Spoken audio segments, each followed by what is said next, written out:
everyone, welcome to Hermit Crab Educational Center. My name is Jessica and today I wanted to talk to you guys about tank maintenance. What do I do when I am going to clean out my tank and how often I do it? So I just want to go over do's and don'ts. Okay, so what do we need when we're going to do our tank maintenance?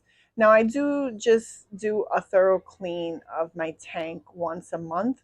I only do once a month where I have to take a few things out of the tank just to clean them out. Like for example, some shells and things like that that are on the substrate, or big food dishes, or maybe forage dishes and things like that. So what are you going to need? I would suggest paper towels so you could clean out your glass. We all know that the hermit crabs always love to rub up against the glass and dirty out the glass. You're going to need a bin or a bucket or something like this so you can throw all your food dishes in, or even any poop and food that have fallen on the substrate. Now this is a hermit crab poop scooper. I got this on Amazon. It's fantastic just because you can scoop the surface of the substrate. I will show you guys in a minute how I do it, and it'll shift out all the substrate and it'll fall back into the tank, and just take out all the food or anything that has fallen on the top of the substrate. Okay, so now I wanted to just show you guys what I would do in my tank maintenance. This is just one of my tanks, so I just want to let you know. So what you want to do is first you want to take out any food dishes out of your tanks. So I'm just going to be removing. Now during this time, what I would do is I would just scoop out anything that has fallen on the substrate and then just shake off. You see how it just picks up any dirt on the substrate. You don't want to dig down, or you don't want to disturb any of the substrate, especially if you have crabs down. And then you just scoop everything inside your little bucket that you may have. So now if you have shells on your substrate, you want to be able to remove those. Just so you guys know, the only time you really need to boil your shells would be during the first time you purchase them, just because you have to disinfect them. But other than that, you don't need to boil them again.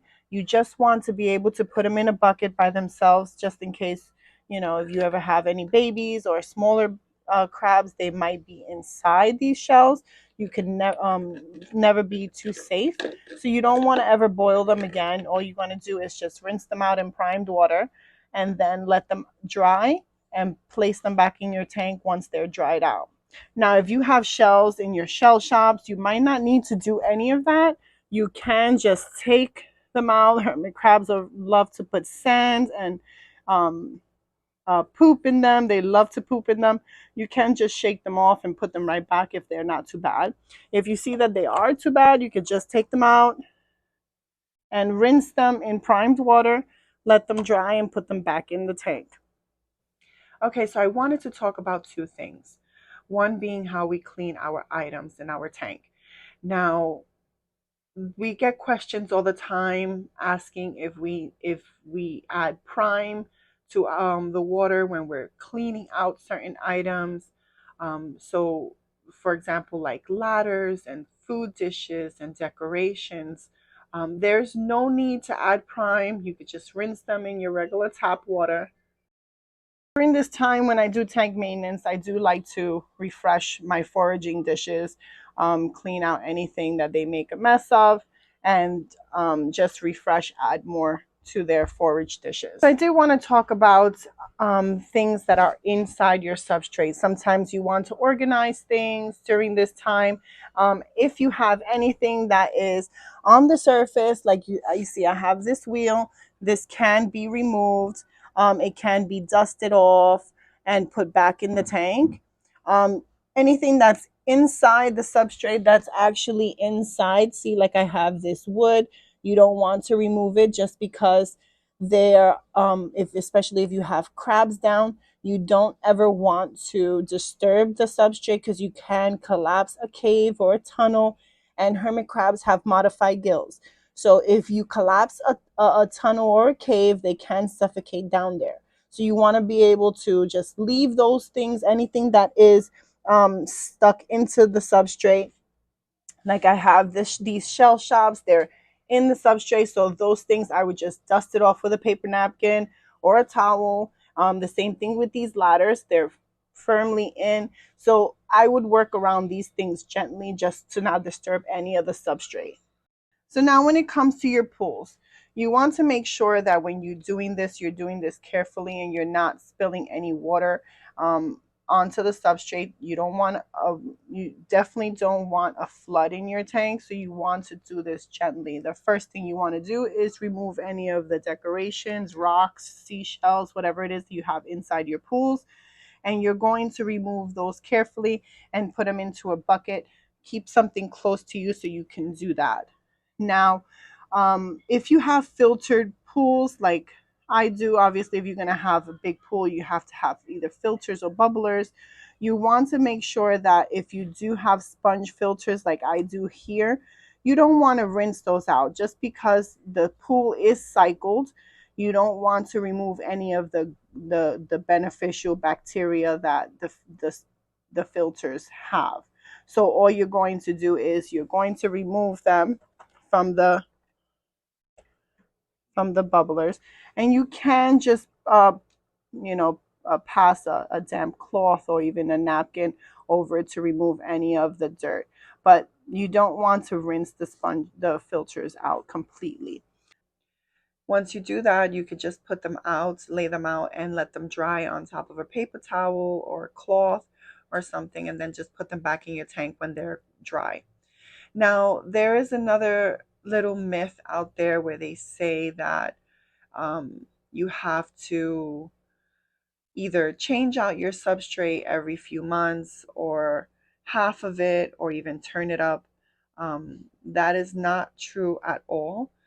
As long as you have mixed your substrate correctly and have it 5 parts children's play sand and 1 part cocoa fiber, as long as it's completely mixed, you shouldn't have any bacteria blooms at all. The only reason why you would have to change out a substrate is if you have a flood, bacteria bloom, or even a bug infestation. Now, just keep in mind, not all bugs are harmful to our crabs. So if you see bugs right away and you can't identify them, don't panic. Don't say, oh, I have to change it out, and worry about that. We have a Facebook groups you can join if you haven't joined already. We will be happy to help you there to identify what they are if that's the case, and we will advise you further. Um, but not all bugs are harmful to our crabs. One bug, for example, that is very harmful to our crabs are ants. And it's something that happens to a lot of us during certain seasons. So we want to be able to keep an eye on that and address the situation if something happens right away. But if you haven't had any issues with those things, then there's no reason why you would have to change out your substrate. Substrate has beneficial bacteria and it's very beneficial to a molting crab. The crabs also eat some of the sands, so it's healthy for them. So it's no reason why you would have to change it out unless you have a problem. Okay, guys, I think we covered everything. If you guys have any other questions, you can leave it in the comments and I'll be happy to help. If you haven't already, please join our Facebook group. We'll be happy to help you with any concerns or questions you may have there as well. I hope this video was helpful to you.